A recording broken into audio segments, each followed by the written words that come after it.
তো এইভাবেই আমাদেরকে কিন্তু কাজগুলো করতে হবে। এবং এই সাথে সাথে সম্মানিত হযরতগণ, আরও একটা নিয়ম আমাদেরকে মনে রাখতে হবে যে এই জগতে আমাদেরকে টিকে থাকতে হলে অনেক দিন যাবৎ আপনি মুদাব্বিরি করবেন, তো তার জন্য কিছু সিস্টেম আপনাকে মনে রাখতে হবে। কারণ কি, আপনি আপনার মতো আনথাবড়ি কাজ করলে কিন্তু আপনার 2 বছর 3 বছরের মধ্যে মুদাব্বিরি শেষ হয়ে যাবে, এর বেশি আপনি পারবেন না। কারণ কি, যখন আপনি জিনেদেরকে ধরে আপনি বন্দি করে দিবেন আজীবনের জন্য, পরবর্তীতে এদেরকে আপনি রিলিজ করবেন না, অথবা হত্যা করবেন, সমস্ত জিনদেরকে হত্যা ছাড়া কোনো গল্প চলবে না, ওদেরকে আপনি আগুন লাগিয়ে জ্বালিয়ে দিবেন। তো দেখা যাবে আপনি 2 বছর 5 বছর সর্বোচ্চ 10 বছর এর মধ্যেই আপনার মুদাব্বিরি শক্তি আপনি হারিয়ে ফেলবেন। পরবর্তীতে কোনো তদবিরে কাজ করতে যাবেন, কোনো তদবিরে আপনি হাত দিবেন, তো দেখা যাবে সবগুলোই আপনার বিফলে, কোনোভাবেই কাজ হচ্ছে না। তো এটার কারণ যে শাহে জিন্নাত আছেন যিনি, উনি আপনার কিন্তু তদবিরে বন্দিশ লাগিয়ে দিবে।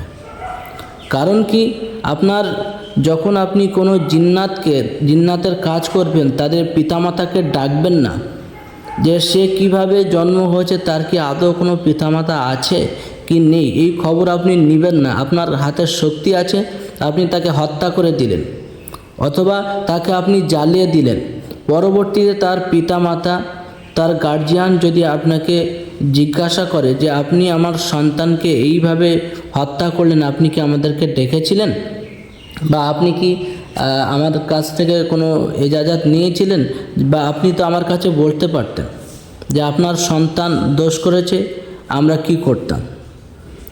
এটা তো স্বাভাবিক, তো এটাই তো বলে। তো সম্মানিত হযরতগণ, আসলেই কাজের সিস্টেম এটাই।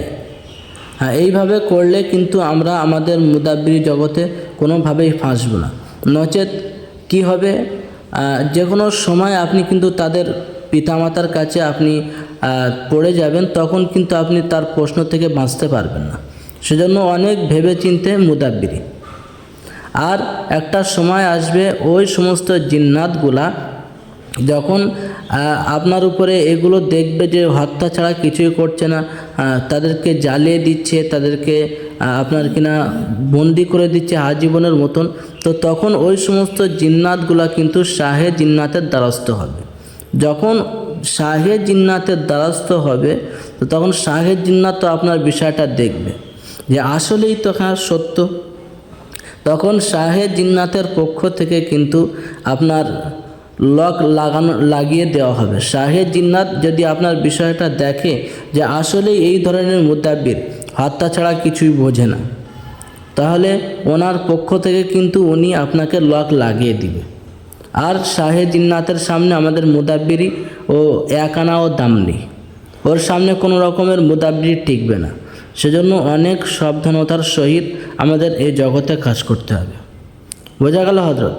তো সম্মানিত হযরতগণ, একেই বলে যে কোরআন হাদিস তো কারো বাপদাদারও সম্পদ নয়। তো এখন এই বিষয়গুলো কাজ করব, আমাকে কিসের বাধা? আর এই সম্পর্কে আরও কিছু বিষয় আমাদেরকে জেনে নেওয়া দরকার, যে যখন আমরা এইভাবে হত্যা করতে থাকব, সমস্ত জিন্নাতগুলোকে আমরা কিন্তু এইভাবে জ্বালাবো, বা এইভাবে সবসময় কি করব, যে আজীবনের জন্য বন্দি করব, তো তখন মনে রাখবেন সর্বপ্রথম আপনার উপরে কিন্তু দুর্ভিক্ষ শুরু হয়ে যাবে। আপনার উপরে বরকতের রিজিকের বরকত আপনার উপর থেকে ছিনিয়ে নেওয়া হবে। দ্বিতীয় নম্বর, আপনার হায়াত কমে যাবে। বুঝতে পারছেন? এগুলো সম্মানিত হযরত আমার মুখের কথা না, এগুলো আমার ওস্তাদের মুখের কথা। তো যাই হোক, এই লাইনটা সর্বোচ্চ আমরা করেই আমাদেরকে চলতে হবে। যখনই আমরা কোনো কাজ করব জিন্নাতের রোগী, তো সর্বপ্রথম তার পিতামাতা যারা আছে গার্জেনকে ডাকার পরে তাদের হাতে এইভাবে আমরা তুলে দিব, যে আগে জিজ্ঞাসা করে নিব যে আপনার সন্তান তো এইভাবে দোষ করেছে, এটা কি আসলে ঠিক হয়েছে, আপনারা বলুন তো। তো তারা বিষয়টা দেখবে, যদি বলল যে না, আমার অবশ্যই দোষ করেছে আমার সন্তান, তাহলে তখন আমরা তাকে বলবো যে এখন আমরা কি করতে পারি। সে যদি নিয়ে যেতে চায় তাদের সন্তানকে, তো আলহামদুলিল্লাহ নিয়ে গেল, দায়িত্ব দিয়ে দিবেন যে দ্বিতীয়বার যদি আপনার সন্তান আবারও এখানে আসে ডিস্টার্ব করে, তাহলে আমরা কিন্তু তাকে আর সুযোগ দিব না। তাতে যদি রাজি হয় আপনি ছেড়ে দিবেন। যদি বলে আমার সন্তান বারবার এমনটাই করে, আপনার ইচ্ছা যেটা হয় সেটা আপনি করুন। তখন আপনি যদি ওই সন্তানকে হত্যা করেন বা ওকে জ্বালিয়ে দেন বা